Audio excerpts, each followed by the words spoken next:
I drove 8 hours to our family reunion. When I finally got there, my seat at the table was gone. In its place was my sister's dog. I smiled and said, "No big deal." But on the last night my phone buzzed. My bank account was $1,800 short. Melissa, the golden child, just shrugged and said, "Dinner wasn't free."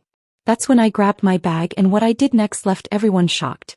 I knew something felt off the moment I walked in. After 8 long hours driving, 2 gas stops and a cold burger, I finally reached my parents' house for the reunion. My back hurt, my eyes burned, my phone had died halfway there. But I still smiled. I was trying to be positive. That's how it's always been with me. I was trying. The house was full of noise and laughter. My nieces were opening gifts. My brother-in-law had beers in both hands. My parents sat on the couch like they were watching a show. Then I noticed it. My seat at the table was gone. Instead, there was a pink dog bed. Curled up inside, wearing a fancy sweater that probably cost more than my entire trip, was my sister Melissa's little poodle, Lady Gigi. Not a single spare chair in sight. "Oh, you made it," Melissa called out, fake excitement all over her face. She didn't even stand up. "We didn't think you'd actually show." My stomach dropped. "I texted you an hour ago." "Oh, that, my phone died," she said, tapping the screen. "Anyway, Gigi gets really anxious without her spot. Hope that's okay." I looked at the dog. Gigi stared at me like she knew exactly what was going on. I forced a smile. "No big deal." "Good," Melissa said, turning back to her husband. "She's had such a hard week with the groomer and flights. She needs her routine." I looked for a folding chair, an ottoman, anything. There was nothing. My dad looked up from his phone just long enough to say, "You can eat on the couch or in the den." Like I was a guest. Like I hadn't been the one sending them money for months while struggling myself. Like I never used to sit at that table. I stayed quiet. Put my bag by the door. I told myself it's just one weekend. I could handle it. Smile. Be the nice one like always. But I should have known. The missing chair wasn't the only problem. The next 2 days it was obvious. Melissa was the star. The favorite. The center of attention. Her dog had its own Christmas stocking on the fireplace. Mine was accidentally missing. When I asked about it, Mom said, "Oh, I thought you weren't coming this year." Even though I told them 3 times I would be there. I let it go, again, until the last night. That's when my phone buzzed with a bank alert. $1,800. Gone. My heart dropped. I opened my banking app. It wasn't a mistake. It was a money transfer to a name I didn't know. The note said reunion dinner. I looked across the room. Melissa was drinking wine by the fire. Her husband sat next to her. She smiled at me. "Oh," she said, tilting her head. "Dinner wasn't free, you know." I clenched my jaw. "Excuse me. You got that new job, right? We figured you wouldn't mind covering food, wine, catering. That's what family does, right?" She laughed. That's when I grabbed my bag. And what I did next left them all speechless. I should have expected this. But when you grow up in a family where love is earned and loyalty is used like money, you learn to stay quiet and pay up. And I did. For years. When Melissa's first husband left her with debt and a sick dog, guess who she called? Me. "It's just until I'm back on my feet," she cried over the phone. "You're the only one who supports me." I believed her. I paid her rent. Covered the vet bills. Helped her get a job at a fancy pet store, which somehow now pays her more than me. Yet I'm still the one paying the bills. Melissa knows how to act helpless and entitled at the same time. She doesn't ask for things, she expects them. Gigi needs a new stroller. The one from last year is too heavy. Translation, buy it or you're a bad brother. And my parents? They're no better. "You know how she is," Mom would say every time Melissa threw one of her tantrums. "She's just sensitive. Maybe you should try being more helpful." And Dad? He'd mutter, "Helpful?" Like I wasn't already doing everything. I paid their gas bill last winter. Replaced their dishwasher. Bought them a smart TV for their anniversary. When my car broke down, they just told me, "You should have planned better."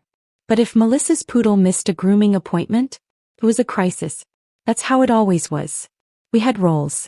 Melissa was the golden child. The favorite. The one they bragged about. I was the backup. The one who helped, paid, stayed quiet. The one they blamed when things went wrong. I was never the favorite. Just the one they used. That's why when they planned the family reunion I didn't even think twice. I'll be there, I promised. I used my last vacation days, drove 8 hours, all for a family who couldn't even save me a chair. No. They were laughing. Like stealing $1,800 from me was normal. Like it was all just part of being family. My hands shook as I looked at the bank notification. My thumb hovered over the report fraud button. But I heard my mom's voice in my head. Don't make a scene. It's just money. No, it wasn't. It was my money. My savings. What little I had for myself, for once. And they didn't even ask. They just took it. Melissa noticed my face change. She raised an eyebrow like she was daring me to say something. You okay? She asked sweetly, full of sarcasm. Or is this where you storm off all dramatic? I clenched my jaw. Mom, trying to play peacekeeper, jumped in. Let's not ruin the last night. It's been such a lovely reunion. Lovely. I was sleeping in the laundry room. No blanket. A throw pillow and a dog bed as my nightstand. I stood up holding my phone tight. Hey Melissa, I said calmly. She looked up. Who gave you access to my bank account? She blinked, then smirked like I was being ridiculous. You Venmo'd me once for Dad's birthday dinner. You never unlinked your card. Relax. It's not like you're poor. Those words hit hard. Not poor enough to matter. Just poor enough to use. And suddenly everything made sense. All the times they forgot to pay me back. The chores. The money. The fake thank yous. The phone calls that always started with, I hate to ask, but. I wasn't family. I was their backup plan. And the worst part? I had let it happen. I need some air, I muttered, grabbing my coat. But as I turned to leave, I heard Melissa laughing, showing her phone to our cousin Daniel. Look at this, she giggled. He's still single. Maybe if he wasn't so serious all the time. Oh wait, didn't you hear? He got rejected by some girl at work. Tragic, right? Daniel chuckled. Dad smirked. Melissa glanced at me. Oops. Was that off limits? That was the moment it all clicked. I wasn't just their backup plan. I was the joke. I stepped back into the room and cleared my throat. Since we're all laughing, I said steady, let me tell a joke. Everyone stopped. The room went quiet. A guy drives 8 hours to see his family, I began. He brings gifts. Pays for dinner. Sleeps in the laundry room. Mom's smile faded. But when he gets there, his seat is taken by a dog. He doesn't complain.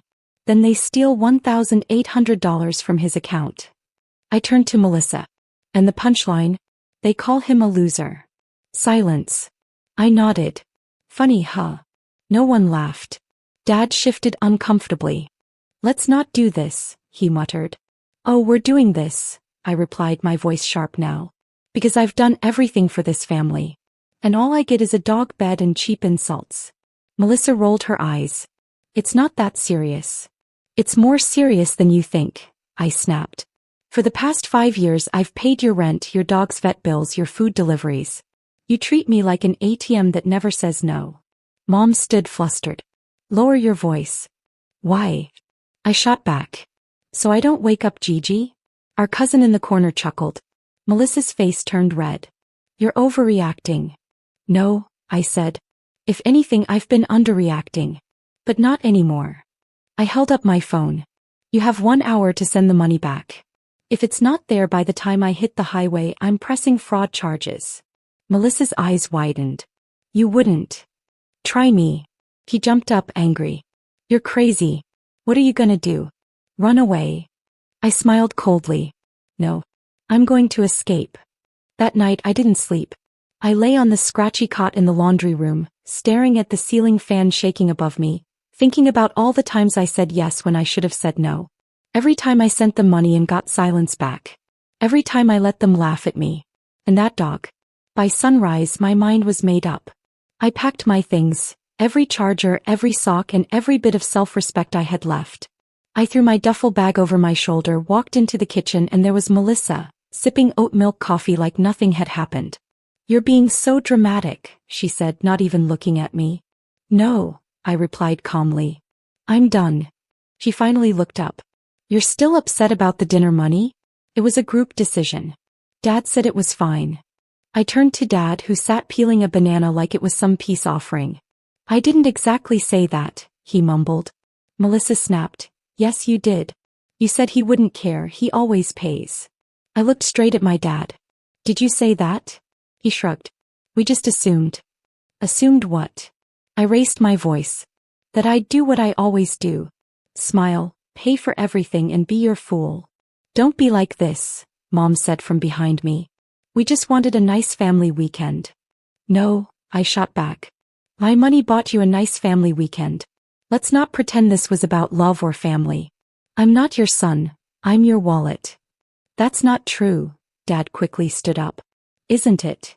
I pointed at Melissa. Tell me, when was the last time any of you invited me over just to see me? Not to borrow something. Silence. I walked to the center of the room and dropped my bag on the floor. I checked my bank statements last night, I said. Want to know how much I've spent on this family in 2 years? Nobody answered. $23,411. Mom gasped. Melissa rolled her eyes. You're making that up. I pulled out my phone. Vet bills. Rent. Uber rides. The time you accidentally bought a new iPad. Remember that. Melissa's face turned red. That's none of your business.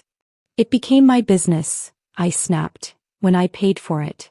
The room went quiet. Even Melissa's husband, clutching his coffee like a shield, tried to speak. Okay, maybe this is getting out of hand. Let's all calm down. No, I said, stepping toward the table. Not this time. I looked at my parents. My whole life, you've treated me like I don't matter. Melissa throws a tantrum. You say she's just passionate. I speak up. I'm difficult. That's not fair, Mom whispered. I let out a dry laugh. Really? Last year you told me Melissa's pet store job was more respectable than my tech job. At least she works face to face with customers. Dad muttered. You do sit behind a screen all day. I stared at him. I bought you that screen. That new laptop so you could video call your friends. Silence again. I took a deep breath. This ends today. Melissa's voice was sharp. If you didn't want to help, you should have just said no. You're right, I replied, stepping closer. So here's my no now. No more help. No more gifts. No more dinners, no more dog sweaters, no more sneaky money transfers. I've removed you all from my bank apps, shared accounts and passwords. Melissa opened her mouth, but I cut her off. And I've already reversed the $1,800 charge. Reported it as fraud. If you try anything else, I'll let the bank handle it. Let them look into everything. Her face turned pale. You wouldn't. Oh, I smiled. I already did. Mom stepped forward, voice trembling. But what about family? I stared at her. Family doesn't treat you like furniture. Family doesn't let their son sleep on the floor while a dog gets a bed. You made your choice. Let it sink in. I turned to Melissa. And you? You're not special. You're just loud. That hit hard. For once, Melissa had nothing to say. I grabbed my bag. Dad asked, where are you going? To someone's house where I'm actually wanted. And I walked out. The cold air stung my face, but for the first time in years I felt free. My phone buzzed. Aunt Sylvia. Heard what happened. Got your back. Want dinner at mine tonight? I smiled. A real one. I didn't get in the car right away. I stood there in the cold, staring at the house where I had just burned 5 years of silence to the ground. But I wasn't done. I walked back to the porch. Knocked once. Opened the door. Inside they were still frozen. Melissa mid-rant. Her words died when she saw me. Oh, back already, she sneered. Forget your pride. No, I replied. I forgot to leave a gift. I dropped my bag on the floor. Slowly unzipped it. Out came a black folder thick with documents. What's that? Dad asked. Proof, I said simply. I spread the papers on the coffee table. Bank statements. Screenshots. Emails of Melissa begging for money. A full breakdown of every dollar I sent. Last, I tossed a flash drive onto the table. This one's for the IRS in case any of you thought I wasn't serious. Dad's eyes narrowed. You're threatening us with taxes? No, I said. I'm protecting myself. Because I'm done paying for anything with this family's name on it. Then the final blow. I reached into the bag one last time. A photo. Me at last year's reunion, standing off to the side, cut out of the picture holding a tray of drinks. I flipped it over. Taped to the back? A printed $1 check made out to Melissa. In the memo line, "For all the thanks I ever got." I dropped it on the floor. "You wanted something? Take it." Melissa's face turned white. No words. No fake confidence. "You ignored me for years," I said. "But I was never silent. You just refused to listen." I grabbed my bag one final time. "Now, you don't get to hear me at all." And I walked out the door for good. As I got in my car, my phone buzzed. A message from Melissa. "You're dead to us." I smiled, deleted the message, and drove straight to Aunt Sylvia's house. She met me at the door holding a plate of food, smiling. No questions. Just 5 simple words that made everything worth it. "You're not crazy." They are. People talk about freedom like it's some idea or mood. Like it's just about peace. No.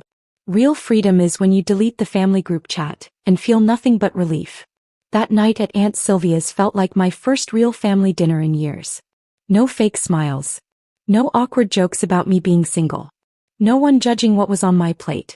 Just a hot casserole, a silly Netflix show in the background, and Marvin the cat, who already liked me more than Gigi ever did. I fell asleep on her couch with no shame. The blanket was scratchy. The pillow was flat. But it was perfect, because for once no one in the house wanted anything from me. The next morning I woke up feeling different. Like something inside me finally clicked back into place. Like I could finally stand tall again. I made coffee, opened my laptop, and started cutting ties.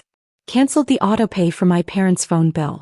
Removed Melissa from the cloud account for Gigi's pet camera. Stopped paying for the Amazon Prime account that half the family used behind my back. Click by click I freed myself. I wasn't mad. Not anymore. I was done. That's when the calls started. First Mom. I ignored it. Then Dad. Walked. Melissa tried FaceTiming me. Actually laughed. She left a voicemail.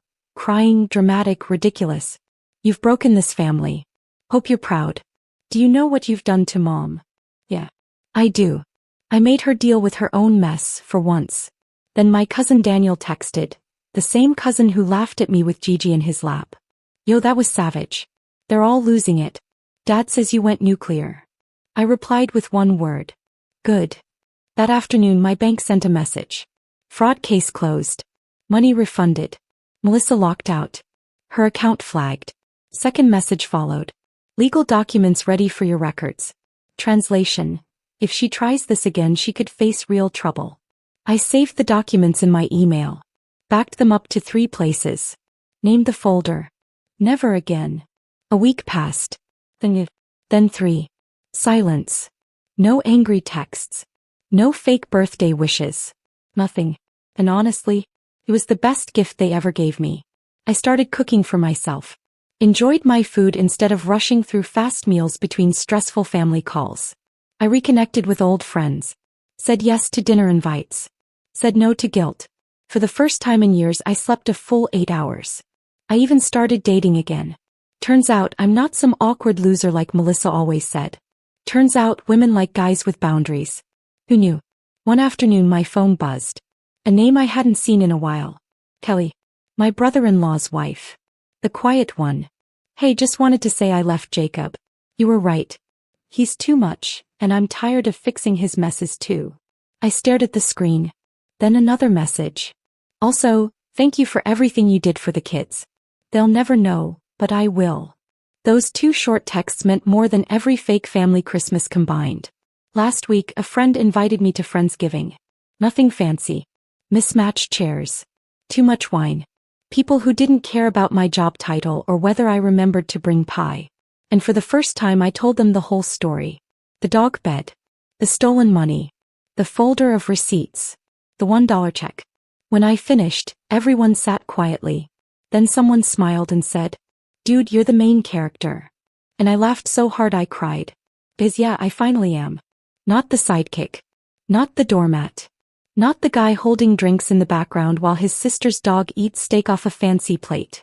I'm the guy who walked away and never looked back. The lesson? If you're reading this and wondering if it's too late to say no to people who only love you when you're useful, it's not. It's never too late. Just make sure when you walk away you slam the door loud enough that they feel it.